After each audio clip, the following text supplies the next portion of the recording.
Amém, graças a Deus. Nós vamos para o nosso estudo agora, irmãos. Eu convido você, por bondade, a abrir a palavra de Deus em Mateus capítulo 5, versículos 13 a 16. Mateus capítulo 5, versículos 13 a 16.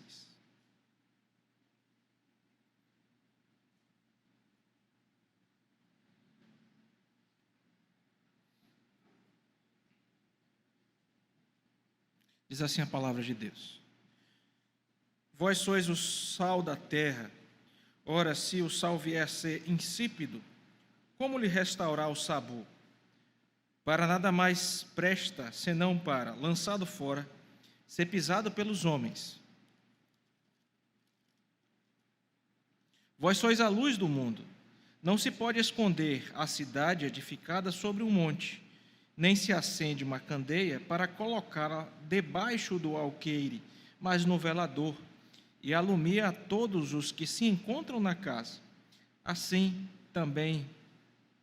brilhe também a vossa luz diante dos homens, para que vejam as vossas boas obras e glorifiquem a vosso Pai que estás nos céus. Oremos. Senhor Deus, obrigado pela tua palavra que acabamos de ler.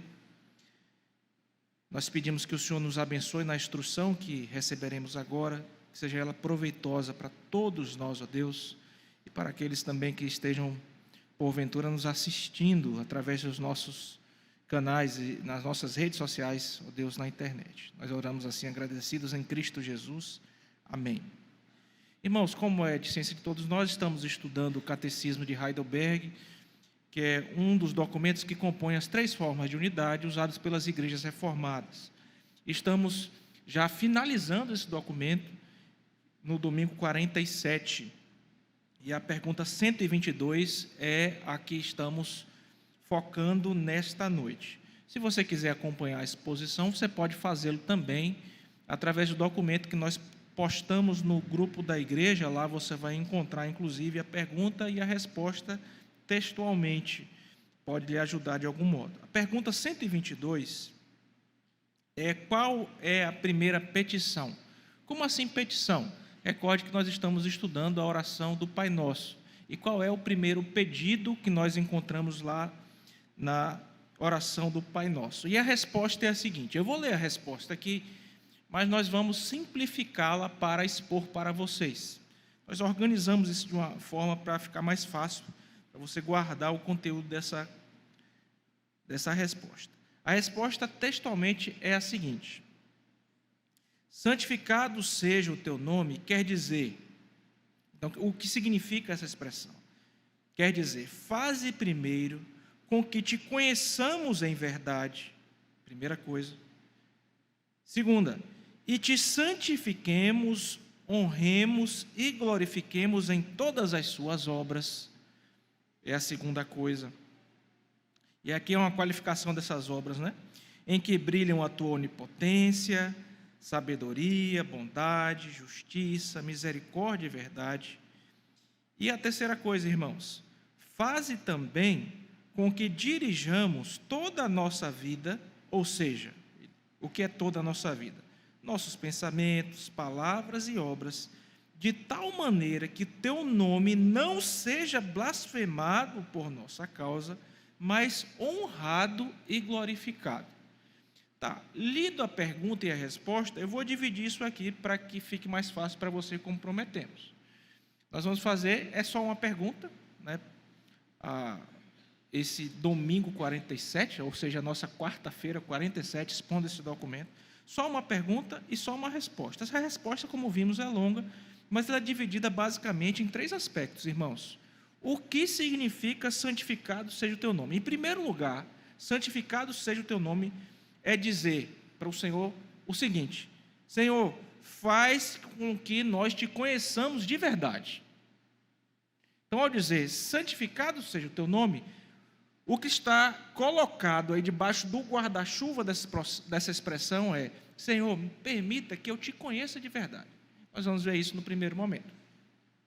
No segundo momento, santificado seja o teu nome, engloba o seguinte pedido: que nós, Senhor, possamos te santificar, te honrar te glorificar. Quando a gente fala assim, santificado seja o teu nome, às vezes vem até aquela dúvida, eu posso santificar mais o nome do Senhor? O Senhor não é santo? Então, essa expressão santificar tem o sentido, irmãos, de que nós honremos, de que nós glorifiquemos o nome do nosso Deus, entendendo quem Ele é. Então, eu peço para conhecê-lo, santificado seja o teu nome, eu quero te conhecer mais, Senhor. Agora que eu conheço, eu vou fazer o quê? Eu vou pedir para que eu possa honrar, para que eu possa glorificar esse Deus que eu conheço. Uma vez que eu conheço, eu preciso pedir que eu tenha a capacidade de fazer isso, por quem Ele é. E aí o Catecismo vai brevemente dar algumas características de quem Deus é, e nós veremos isso também aqui rapidamente. E em terceiro lugar, se eu pedir para conhecer, e agora eu peço para que eu possa honrar e glorificar esse Deus, o terceiro lugar faz com que eu tenha a capacidade justamente de viver uma vida tal que manifeste esse louvor, essa honra e essa glória que eu quero dar ao Senhor. Então eu quero conhecê-lo, eu quero santificá-lo, ou seja, honrá-lo, né, glorificá-lo pelo que Ele é, e por fim eu peço que Deus me conceda a graça de fazer isso.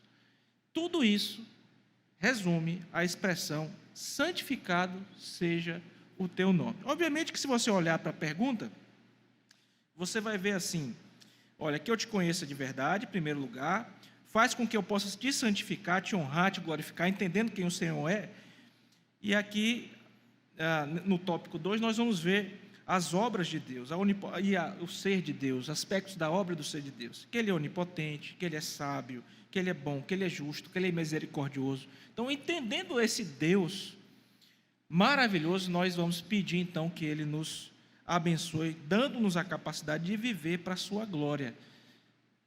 Como diz o Catecismo, não viver uma vida que vai desonrar o nome de Deus, mas viver uma vida que glorifica a Deus. Então, em resumo, é isso que nós vamos estudar. Em sendo assim, passemos para o primeiro ponto do nosso estudo. Santificado seja o teu nome, significa, em primeiro lugar, pedir o seguinte: Senhor, faz com que eu te conheça de verdade. Essa é uma coisa tão importante, não é, irmãos? Senhor, faz com que eu te conheça verdadeiramente. Há um livro do J.I. Packer, que é um autor clássico, morreu recentemente, que ele vai abordar a questão do conhecimento de Deus, do verdadeiro conhecimento de Deus. Veja bem, como é que eu vou honrar, glorificar, eu vou viver uma vida em que eu busco agradar a Deus, se eu não o conheço? Se eu não conheço verdadeiramente, para me relacionar com Ele, para agradá-lo, portanto, eu preciso conhecê-lo. E santificado seja o teu nome, então pressupõe este conhecimento. Vamos ver isso na palavra de Deus? Abra, por favor, a sua Bíblia. Primeiro no Salmo 119, versículo 105. Os irmãos vão entender porque eu li o texto de Mateus. A gente vai retomar aquele texto no finalzinho do estudo, tá bom? Salmo 119, versículo 105, diz assim: lâmpada para os meus pés é a tua palavra e luz para os meus caminhos. Irmãos, como é que eu posso conhecer a Deus? A teologia vai dizer que há algumas formas de nós conhecermos a Deus, não é? O Salmo 19 vai dizer: os céus proclamam a glória de Deus e o firmamento anuncia as obras das suas mãos. Não há discurso, não há palavras, contudo em toda a terra se faz ouvir a sua voz. Ao olhar para a revelação, nós já percebemos que existe um Deus. Mas o conhecimento salvífico que esta pergunta está tratando, o conhecimento do Deus verdadeiro, como meu Senhor, como meu Salvador, só se dá através da palavra de Deus, que é a revelação especial. Então, conhecendo a palavra de Deus, o salmista vai dizer que você tem aí lâmpada para os seus pés e o quê? Luz para o seu caminho. Nós que vivíamos em trevas, agora temos os nossos caminhos iluminados, claros, mediante o conhecimento da palavra de Deus. Se para entender a expressão santificado seja o teu nome, eu preciso entender que, em primeiro lugar, eu preciso conhecer a Deus. Onde é que eu conheço a Deus, irmãos? Na palavra. Na palavra. Ela que é lâmpada para os meus pés e luz para o meu caminho. Quero conhecer mais a Deus, para onde eu vou? Eu vou para a palavra. Agora você vai abrir no profeta Jeremias, no capítulo número 9, versículo 24.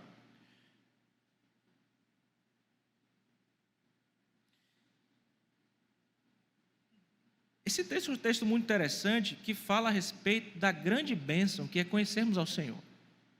E lá o profeta Chorão diz o seguinte: mas o que se gloriar, glorie-se nisto, em me conhecer e saber que eu sou o Senhor. Senhor em caixa alta aqui, portanto, Yahvé, o Deus da aliança. Se existe alguma glória para mim e para você, algum aspecto em que eu devo me gloriar, esse aspecto é: olha, eu fui alcançado pela graça do Deus da aliança. Se eu tiver que me gloriar em alguma coisa, eu vou me gloriar nisso, em me conhecer, diz ao profeta, e saber que eu sou o Senhor e faço misericórdia, juízo e justiça na terra, porque destas coisas me agrado, diz o Senhor. Então, graças a Deus por isso, que conhecemos ao Senhor, porque Ele se apresentou para nós. Sabemos já, à luz de todo o estudo que fizemos aqui, quando vimos nesse mesmo catecismo o nosso estado de miséria, que não era próprio para nós o conhecimento de Deus, porque as coisas espirituais se discernem como, irmãos? Espiritualmente. Então precisávamos do Espírito Santo para entender as coisas espirituais. Cristo morreu, ao terceiro dia ressuscitou, foi para os céus para enviar o Consolador para habitar em nós e nos guiar a toda a verdade. E então eu posso me gloriar no fato de conhecer esse Deus, o Deus que é justo, que é justiça, que faz misericórdia e que se agrada de todas essas coisas. Ainda no livro de Jeremias, agora vá, por favor, para o capítulo 31, versículo 34. Aqui nós lemos o seguinte: não ensinará jamais cada um ao seu próximo, nem cada um ao seu irmão, dizendo: conhece ao Senhor, porque todos me conhecerão, desde o menor até o maior deles, diz o Senhor, pois perdoarei as suas iniquidades e dos seus pecados jamais me lembrarei. Obviamente que essa promessa com múltiplos cumprimentos cumpre em nós, irmãos, que graças a Deus aqui, Igreja do Senhor, conhecemos o Senhor, temos a bênção, né, de, no poder do Espírito Santo, viver vidas que agradam a Ele, tendo-o conhecido. Visto esses textos no Antigo Testamento, eu quero ler apenas três textos, rapidamente, irmãos, no Novo Testamento. O primeiro deles está em Mateus, capítulo 16, versículo 17. Esse texto aqui nos mostra justamente o que mencionamos brevemente agora, que somos abençoados pelo fato de conhecermos verdadeiramente ao Senhor e que essa bênção, que essa capacidade não procede de nós. Diz assim o texto: então Jesus afirmou: bem-aventurado és, Simão Barjonas, porque não foi carne e sangue que te revelaram, mas meu Pai que está nos céus. Aqui o Senhor Jesus perguntava quem ele era, e Pedro disse que ele era o Cristo, Filho de Deus vivo. Então Jesus disse para ele: olha, isso aí não vem de você, você é um bem-aventurado. Por quê? Por que Pedro era bem-aventurado? Porque ele recebeu essa graça, a graça de crer. Agora vá para João 17:3. João 17:3, que diz o seguinte, eu acho que aqui nós chegamos num clímax, né, desse primeiro momento aqui do nosso estudo. Esse versículo é muito precioso. Olha o que ele diz: e a vida eterna é esta, : que te conheçam a ti, o único Deus verdadeiro, e a Jesus Cristo, a quem enviaste. Pai, santificado seja o teu nome. Primeira coisa, entender que eu preciso, essa é uma petição onde eu peço para conhecer verdadeiramente o Senhor, conhecê-lo na prática, não com uma mera expressão, uma mera expressão que é desassociado de um conhecimento verdadeiro, de uma vida que realmente teme ao Senhor. E aqui, irmãos, a vida eterna é essa: o quê? Que te conheçam, que te conheça a ti, como o único Deus verdadeiro, e a Jesus Cristo a quem enviaste. Prometi o último texto, irmãos, e este é Tiago, capítulo 1, versículo 5.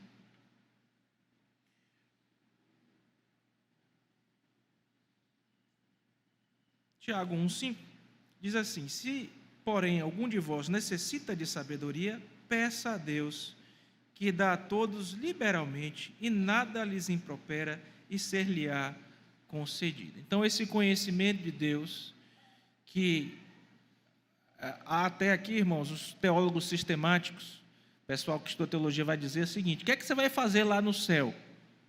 Porque às vezes a gente pensa que quando nós chegar no céu, a gente vai conhecer tudo, que a gente vai ser... Irmãos, nós não vamos ser deuses quando chegarmos no céu, certo? Nós vamos ser aperfeiçoados na nossa condição atual. Nós vamos passar o resto da eternidade conhecendo, amando e servindo ao Senhor, sem que isso nunca se esgote.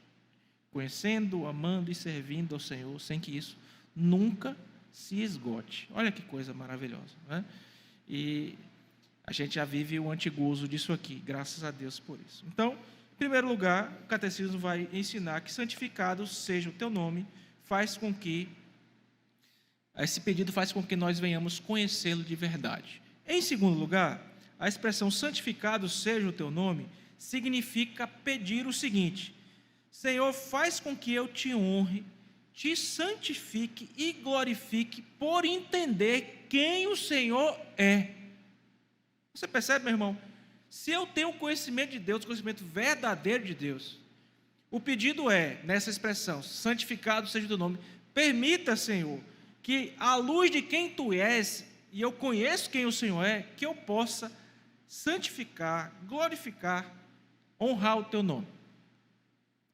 E aí, os escritores do catecismo, Zacarias Ursinos, e os demais, lá nesse documento que foi entregue no Palatinado, que tinha como propósito ensinar a igreja, especialmente os jovens, com relação aos temas mais básicos da fé, ele fez questão de listar aqui alguns dos atributos de Deus que nós conhecemos, tanto intelectualmente como vivencialmente, nós que temos essa experiência verdadeira com o Senhor.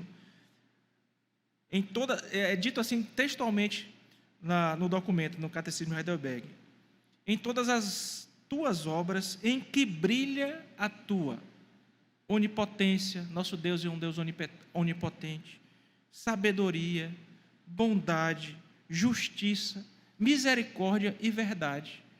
Então, Senhor, santificado seja o teu nome, que eu te conheça de verdade, e agora o pedido é que eu possa te honrar, que eu possa viver para a sua glória, à luz desse conhecimento que eu tenho do Senhor, sabendo que o Senhor é o quê? O Senhor é onipotente, o Senhor é sábio, o Senhor é bom, o Senhor é justo, o Senhor é misericordioso, o Senhor é a verdade. E aqui nós vamos ler mais uma vez alguns textos bíblicos que vão nos ajudar a entender isso. O primeiro deles, irmãos, Êxodo, capítulo 34, versículo 6. Êxodo, capítulo 34, versículo 6. Esse texto, irmãos, é um texto muito especial. Você há de recordar que certa vez Moisés virou para Deus e pediu assim: Senhor, deixa eu ver a sua glória. Vocês lembram disso? E esse pedido foi um pedido... Moisés não era brincadeira não, né? Os pedidos deles não eram nunca pedidos simples. Primeiro Deus mandou eles: eu sou pesado de língua. E aí Deus: olha, você não é pesado nada, meu filho, mas eu vou mandar Arão para te ajudar, tá? E quando Deus ameaçava não ir, ele: não, eu não vou sair daqui não, Senhor, se o Senhor não for na minha frente, eu também não vou. Então ele tinha pedidos especiais que ele fazia a Deus, e Deus era muito gracioso com Moisés. E foi muito gracioso eu atender esse pedido aqui. Por quê? Porque ele pediu para ver a glória de Deus. E ninguém, meus irmãos, pode ver a glória de Deus e ficar vivo. Ninguém aguentaria isso. Certo? Então Deus disse para ele assim: olha, Moisés, é o seguinte, eu vou deixar você ver um aspecto da minha glória, mas eu vou botar você atrás da pedra aqui numa penha, vou colocar a mão, e aí você vai me ver como que de costa. Certo? Então o pedido é: deixa eu ver a glória do Senhor. Você não vai aguentar, meu filho. Tanto é, irmãos, que quando Moisés sai de lá, depois desse texto aqui, o que acontece com o rosto de Moisés? Está resplandecente, né? Está brilhando, porque viu de relance de costa com a mão atrás da penha. Tá? E aí o texto aqui diz assim: e passando o Senhor diante dele, clamou: Senhor, Senhor, Deus compassivo, clemente e longânimo, e grande em misericórdia e fidelidade. Essa fórmula aqui é a fórmula que todos os salmistas vão trabalhar, especialmente nessa fórmula, na composição do saltério. Quando você vê lá aqueles salmos, porque a sua misericórdia dura para sempre, a maioria dos salmos vai tomar aqui essa autorrevelação de Deus a Moisés, dizendo que um aspecto da glória dele, inclusive, é o quê? Quero ver sua glória. Você quer ver minha glória? Eu vou dizer para você o que é minha glória. Eu sou o Senhor, está em caixa alta, ou seja, ele é o quê? O Deus da aliança. Senhor Deus compassivo, santificado seja o teu nome, porque eu honro e glorifico a Deus sabendo quem Ele é. Que Deus é esse? É o Deus longânimo, é o Deus compassivo, clemente, misericordioso, fiel. Veja como essa fórmula vai ser resgatada no Novo Testamento por Paulo, quando lá na frente ele vai dizer assim, quando vão questionar a Deus, né, através do recurso de diatribe, lá em Romanos 9, onde é criado um judeu imaginário que está sempre questionando a Paulo nas coisas que ele está dizendo. Quando ele está falando de eleição, não, isso é injustiça, e outras coisas. Paulo retoma isso aqui para dizer que Deus diz o seguinte, isso e outros desenvolvimentos em Êxodo: terei misericórdia de quem me aprover ter misericórdia.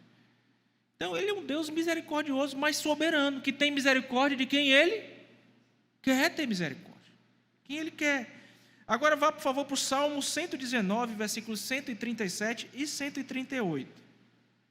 Lá é dito assim: justo é, Senhor, e retos os teus caminhos, os teus testemunhos, tu os impusestes com retidão e com suma fidelidade.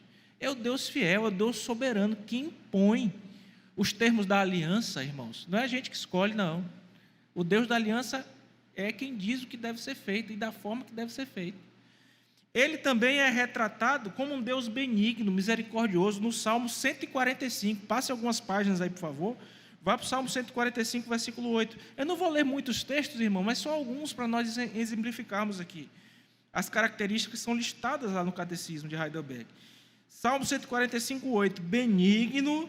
Veja como os salmistas estão tomando aqui aquilo que está lá no Pentateuco, em Êxodo, naquele texto que nós vimos em outros, como uma fórmula para apresentar o Senhor. Benigno e misericordioso é o Deus da aliança, Yahvé, o Senhor, tardio em irar-se, grande em clemência. O Senhor é bom para todos, e as suas ternas misericórdias permeiam todas as suas obras. Então, irmãos, esse e diversos outros textos, eu quero ler somente um que está no Novo Testamento com os irmãos. Poderíamos ler vários, mas esse aqui já traz uma lista também. E é um texto muito bonito, é o Cântico de Maria. Está em Lucas capítulo 1, versículos 46 e seguintes. Abra, por favor, sua Bíblia. Só esse texto já vai bastar para narrar aqui algumas dessas características do nosso Deus. Santificado seja o teu nome, eu preciso conhecê-lo, eu preciso honrá-lo e glorificá-lo, uma vez que eu sei quem ele é. Quem ele é? Vamos dizer como é que Maria expressou quem Deus é? Versículo 46, capítulo 1 de Lucas. Então disse Maria: a minha alma engrandece ao Senhor, e o meu espírito se alegrou em Deus, meu Salvador. Então Deus é um Deus Salvador, porque contemplou na humildade da sua serva. É um Deus que olha pelos seus servos, que vela pelos seus servos. Pois desde agora todas as gerações me considerarão bem-aventurado, porque o poderoso me fez grandes coisas. Santo é o seu nome, a sua misericórdia vai de geração em geração sobre os que o temem. Agiu com o seu braço valorosamente, dispersou os que com o coração alimentavam pensamentos soberbos. derribou do seu trono os poderosos e exaltou os humildes. Encheu de bem os famintos e despediu vazios os ricos. Amparou a Israel, seu servo, a fim de lembrar-se da sua misericórdia a favor de Abraão e de sua descendência para sempre, como prometera aos nossos pais. Então, irmãos, graças a Deus, né? Esse é o Deus a quem servimos, Deus maravilhoso. Santificado seja o teu nome, faz com que, Senhor, nós venhamos a te conhecer de verdade. Santificado seja o teu nome, Senhor, faz com que te honremos e te glorifiquemos por entender quem o Senhor é. E por último, para encerrarmos, irmãos, santificado seja o teu nome significa pedir, nos dê graça para que nós venhamos a dirigir as nossas vidas de maneira a te glorificar. Eu preciso dessa graça e você também, meu irmão. Conhecemos, sabemos quem Deus é e que Ele deve ser glorificado e honrado, mas eu preciso de graça vinda da parte dEle para poder cumprir isso. E é isso que o catecismo está ensinando. Faz com que, textualmente eles colocam assim, faz com que dirijamos toda a nossa vida, e aí ele vai dividir o que é vida, tá? O que é que eu preciso dirigir a minha vida à luz disso? Os meus pensamentos, as minhas palavras e as minhas obras. O que eu penso, o que eu falo e o que eu faço. De tal maneira que o seu nome não seja blasfemado, mas seja glorificado pelo meu testemunho, pela minha vida. E aqui cabe uma pergunta, né? Sua vida, quando você sai aqui na igreja é fácil, né? A gente olha para a igreja, todo mundo sentado dentro, todo mundo bonitinho, arrumadinho, né? Tudo levanta, canta e tal. Mas e quando sai aí da porta da igreja para fora? Quando vai para o trabalho, para a universidade, para casa, para o lar, para a escola? Como é? Como é que tem sido? Ok? Faz com que eu possa dirigir minha vida, ou seja, meus pensamentos, minhas palavras e minhas obras, de maneira que o teu nome seja glorificado. E aqui, irmãos, nós vamos ler só 2 textos. O primeiro deles, um no Antigo Testamento, Salmo 115, 1. E depois nós vamos voltar para o Novo Testamento, em Mateus 5, 13 a 16, que foi o texto que nós lemos inicialmente e que vamos encerrar também o nosso estudo com ele. Então, Mateus 115 é complicado, né? Salmo 115, 1 diz: não a nós, Yahvé, não a nós, Deus da aliança, não a nós, mas ao teu nome da glória, por amor da tua misericórdia e da tua fidelidade. Então, irmãos, nós não vivemos para a nossa própria glória. Nós não vivemos para alegrar a nossa antiga natureza, para alimentar a nossa antiga natureza. Nós vivemos para honrar e glorificar o nosso Deus. Quer comamos, quer bebamos, façamos tudo para a glória de Deus. E aí entra o texto de Mateus, capítulo 5, versículos 13 a 16, que nós lemos inicialmente e finalizaremos também com ele. O texto diz assim, Mateus 5, 13 a 16: vós sois o sal da terra. E aqui vocês lembram, né? Aí não vai expor o texto, né? Mas vocês lembram as características do sal, não é? Característica de preservar, né? Você vai salgar, você vai retirar as impurezas, não é verdade? Então, vós sois o sal da terra. Ora, se o sal vier a se tornar insípido, como lhe restaurar o sabor? Para nada mais presta, senão para, lançado fora, ser pisado pelos homens. Aí essa é a primeira metáfora aos discípulos, ali iniciando ali o Sermão do Monte. Vós sois a luz do mundo. Não se pode esconder a cidade edificada sobre um monte, nem se acende uma candeia para colocá-la debaixo do alqueire, mas no velador, e alumia todos que se encontram na casa. E aqui o versículo 16, nós vamos ler uma só voz, aqueles que estiverem com a Bíblia aberta. Por favor, irmãos, lemos todos juntos. Versículo 16: assim brilhe também a vossa luz diante dos homens, para que vejam as vossas boas obras e glorifiquem a vosso Pai que está nos céus. Amém. Então, concluindo nosso estudo, irmãos, ao refletirmos sobre a primeira petição do Pai Nosso, ou seja, santificado seja o teu nome, nós somos chamados a uma profunda compreensão do caráter do nosso Deus e do nosso papel como seus filhos. Em resumo, basicamente é isso. Essa petição que está ali numa parte central da oração, nos ensina, por meio de orientações aqui, algumas dimensões fundamentais da nossa relação com Deus e também da nossa vida, da nossa praxis, da nossa prática, de como nós devemos caminhar aí fora, depois que a gente sai aqui da igreja. Passou aquela porta de vidro ali, cumprimentou o pastor, né? Vou viver minha vida. E aí, como é que eu faço? Em primeiro lugar, nós vimos, irmãos, encerrando, conhecimento verdadeiro de Deus. Busque conhecer verdadeiramente a Deus. A base da nossa santificação, irmãos, é o verdadeiro conhecimento de Deus. A base de santificarmos o nome de Deus. Já explicamos que nós não tornamos Deus mais santo, mas nós honramos a Deus, ao nome de Deus, quando nós buscamos honrá-lo e glorificá-lo. A ideia é essa. E, irmãos, as Escrituras nos mostraram isso. Nós vimos isso em Jeremias, Jeremias 9, 24, João 17, 3. Conhecer a Deus é mais do que um acúmulo de informações, é ter uma experiência verdadeira com Ele, não é mero assentimento intelectual, mas é viver para a sua glória. Segundo lugar, segundo chamado, honre a Deus, santifique-se, glorifique a Deus por meio da sua vida, entendendo quem Ele é, como vimos no segundo ponto da nossa exposição. Conhecer verdadeiramente, irmãos, a Deus, necessariamente, quem conhece Ele de verdade, não só como mero assentimento, conhecimento, mas um conhecimento que desce para onde? Para o coração. Vai fazer que a gente faça o quê? Que honre, que santifique e glorifique Ele. Então, nós reconhecemos a onipotência, a sabedoria, a bondade, a justiça, a verdade, a misericórdia de Deus. Reconhecemos tudo isso. Sim, reconhecemos. Então, isso desce para o nosso coração e faz com que na nossa adoração aqui aos domingos, mas também nos nossos pensamentos, nas nossas palavras, nas nossas ações, nós venhamos a refletir a glória de Deus em amor à tamanha salvação que Ele deu a cada um de nós. E em terceiro e último lugar, direcione a sua vida para a glória de Deus.